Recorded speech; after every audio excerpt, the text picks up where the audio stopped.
Para los nortinos, ya sea para los nacidos en estas tierras o bien los trasplantados, dícese de aquellos que llegaron o vienen a este territorio por motivos diversos, les resulta cotidiano el encontrarse por el camino con pueblos abandonados, lugares que a todas luces tuvieron y contuvieron una gran población y que hoy forman parte, o se quiere ser parte, del atractivo turístico de la región, lo que resta de ellos.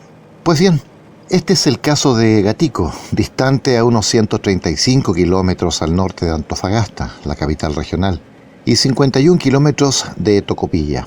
En este lugar nos encontramos con los vestigios de lo que antaño fue una importante ciudad, fundición, centro y puerto minero, que tuvo su auge y ocaso por diversos motivos, especialmente económicos, y con la ayuda de algunos fenómenos naturales que provocaron su despoblamiento y abandono. Este antiguo puerto y ciudad llegó a contar con cerca de 5.000 personas, 2 periódicos, 2 muelles y una fundición vinculada a los embarcaderos por medio de un ferrocarril. Contaba además con correo y telégrafos, aduanas, resguardo marítimo, cantinas, policía, pulpería, teatro, canchas de fútbol, iglesia, botica, hoteles, escuelas, restaurantes y muchos almacenes, aunque la compañía minera contaba con su propia pulpería que ofrecía en su tienda provisiones, panadería y carnicería.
Nos encontramos en este minuto en la casona que se encuentra a un lado del camino, en el sector de Gatico.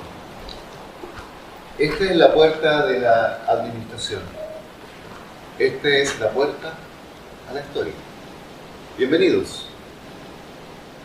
Gatico, ¿qué es Gatico? ¿Dónde queda? Gatico forma parte del patrimonio histórico y cultural de la comuna y provincia de Tocopilla. Ahora bien, hemos procurado develar el origen del nombre, su toponimia, sacarlo de aquel simple diminutivo otorgado a los felinos o a la oruga de la mariposa de la col, de las cuales hay muchas en el lugar y especialmente en temporadas lluviosas, pero los esfuerzos han resultado vanos. Un detalle. Aquello es lo que falta agregar a todas esas señaléticas del camino, el por qué se llama así. Pero Gatico, o mejor dicho, Punta y Caleta Sansay, es mucho más antiguo y correspondía al límite sur de la gobernación del Perú, en el despoblado de Atacama, paralelo 22 y medio. Según la información del virrey del Perú, don Francisco de Toledo, en 1573, en una larga carta informativa de don Francisco de Toledo, despachada al rey Felipe II, vislumbra la frontera chilena-peruana en la avanzada del siglo XVI, tiempo aún de conquistas y reescritura de mapas.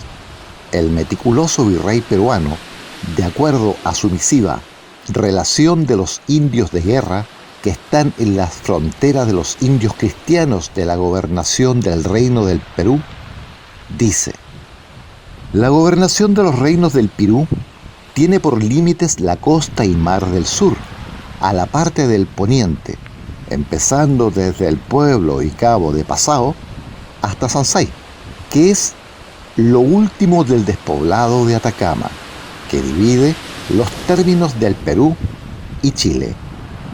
Está Cabo de Passau en 6 minutos de altura y Sansay en 22 grados y medio, que en altura son 400 y tantas leguas.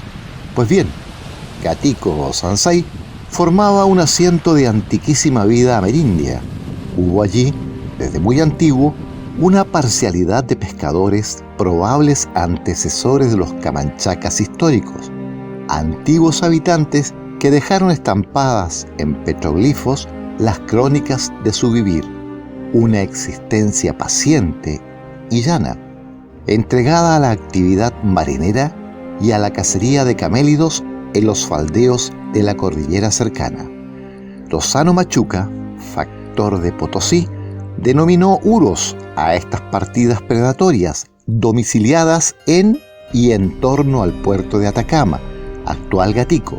Sin embargo, este territorio era mucho más que un remanso aborigen. Siempre fue una potente reserva cuprífera y seguramente a eso se refería el mismo Lozano al elogiar a la rica veta de cobre emplazada en sus cercanías, tan junto al puerto de Cobija. El panorama limítrofe, bosquejado en la relación de los indios de guerra, resulta coherente con otra novedad participada por Francisco de Toledo al rey de Castilla. No mucho después, en noviembre de 1573, concerniente a su rumbosa y larga visita a las provincias interiores del Perú. En aquella oportunidad, el virrey se vio obligado a admitir que la visita de Atacama no se ha podido hacer porque, con la visita, no se muyesen los indios de paz con los chiriguanas o chiriguanos y dejasen de pagar el tributo, tanto los lipes y los de Atacama, que son de vuestra majestad. En todo este relato colonial flota la idea que la cabecera boreal de Chile se acercaba gradualmente al confín austral de la gobernación del Perú. Un detalle no menor: el punto geográfico de Morro Moreno, alzado muy cerca de los 23 grados, conformaba una de las avanzadas chilenas en aquella desolación, tempranamente en 1605, y fue señalado como tenencia chilena por el obispo historiador Reginaldo de Lizárraga, un penetrante reconocedor del despoblado, en lo cual fue refrendado por muchos testigos avisados. La Capitanía General de Chile, con todo, extendió su brazo aún más lejos de ese hito Montaraz.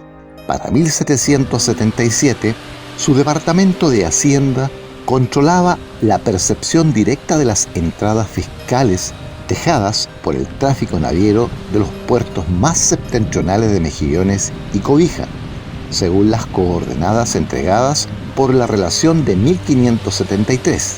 Mejillones, Morro Moreno y la moderna Ensenada de Antofagasta se encontraban ya en la esfera territorial chilena.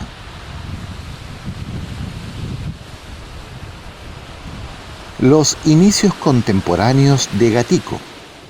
Sabemos que la historia de Gatico se pierde en el tiempo, pero podemos situarla en su condición minera al 1832, fecha en que el gobierno boliviano otorga la concesión de los minerales considerados los más ricos de esta región a una sociedad compuesta por Damaso Uriburu, con sede en Valparaíso, luego a otra sociedad perteneciente a Gregorio Bellé, con sede en Potosí, y a la sociedad del señor Zamudio de Cobija. Ahora bien, según Fernando Cajías, el carácter liberal del gobierno boliviano, la libertad de las franquicias y el escaso control de lo que se extraía y comercializaba en las costas de aquel país llevaron a que las exportaciones de minerales no figurasen en las aduanas, aunque es de suponer que los movimientos eran voluminosos por la buena ley de los metales, por la abundancia de las vetas y las facilidades para la explotación. Con los terremotos y tsunamis de 1868 y 1877, el puerto más afectado fue el de Cobija. Por tal razón, se inició el despoblamiento total de ese puerto y gran parte de su población se trasladó al pujante Gatico. El proceso de poblamiento de Gatico se vio aumentado al finalizar la Guerra del Pacífico, situación que tornó necesaria la instauración de un municipio, el cual existió hasta el año 1927, fecha en el que se disolvió definitivamente. Cabe indicar que la actual región del mismo nombre se incorporó de facto a la soberanía chilena con la conquista militar de dicha ciudad el 14 de febrero de 1879, de lo que se derivaron las tomas de Tocopilla el 22 de marzo y de Calama el 23 de marzo de 1879. Esta nueva geopolítica profundizó la liberalidad económica en el territorio, lo que dio lugar a la llegada de gente y de capitales, dando paso a pequeños caseríos en la costa que unen Tocopilla con Antofagasta.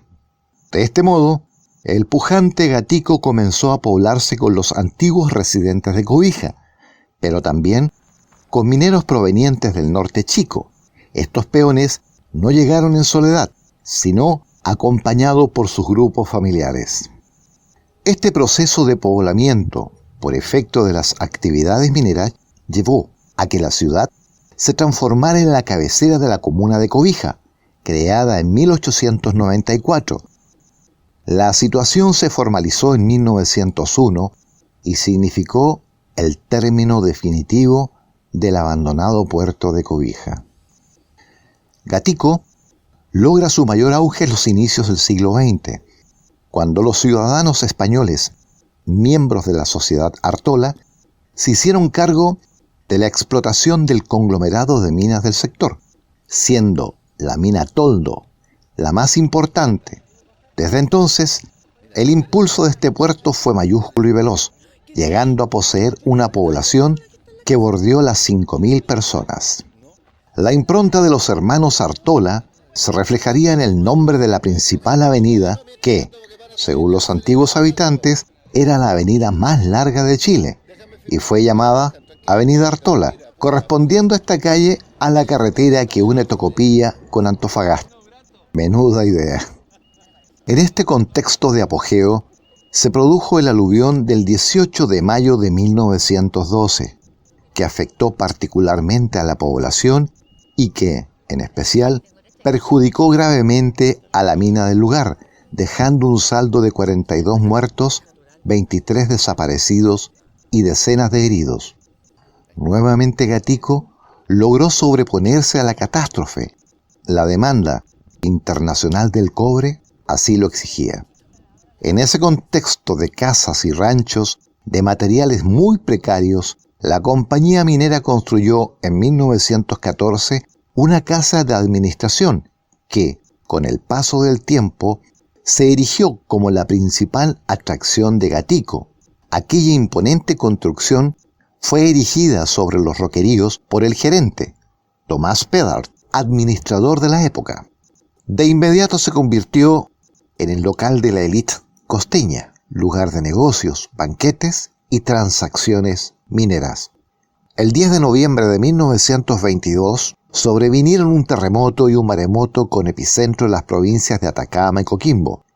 El fenómeno natural dañó significativamente la fundición de Gatico, la que dejó de operar por 6 años. Esta paralización llevó al despoblamiento de la ciudad, cuyos habitantes migraron hacia el sur y hacia Tocopilla, a contar de 1924. Llegó 1929. La devastadora caída del mercado de valores en la bolsa de Nueva York devino en la gran crisis económica y bancaria de 1929, especialmente en los países con sistema monetario de patrón oro. El informe de la Liga de las Naciones de 1933 indicó que Chile fue el país más afectado por la Gran Depresión, porque las exportaciones de salitre y cobre se derrumbaron estrepitosamente, provocando graves consecuencias sobre la economía interna de nuestro país. De este modo, la Gran Depresión originada en Estados Unidos trastocó el porvenir minero de la ciudad, aunque pequeñas reaperturas en 1933 y 1937 despertaron la ilusión.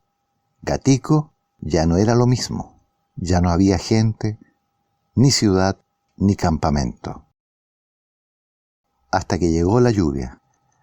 La persistente lluvia del 25 de julio de 1940 provocó un fuerte aluvión desde la cordillera de la costa. Las avalanchas de barro, piedras y agua afectaron profundamente a la decadente ciudad. Los campamentos quedaron destruidos en un 70%. Tras esta catástrofe, los mineros cesantes se dispersaron en yacimientos aledaños al puerto de Tocopilla. Se inició así un proceso de desmantelamiento definitivo de Gatico, o de lo que quedó de él, y la ciudad se constituyó definitivamente en una ciudad fantasma. Cuenta la historia que a este lugar fue enviado el primer cargamento de cobre para fundición de Juan López. De hecho, un espacio que llegó a contener 5.000 personas,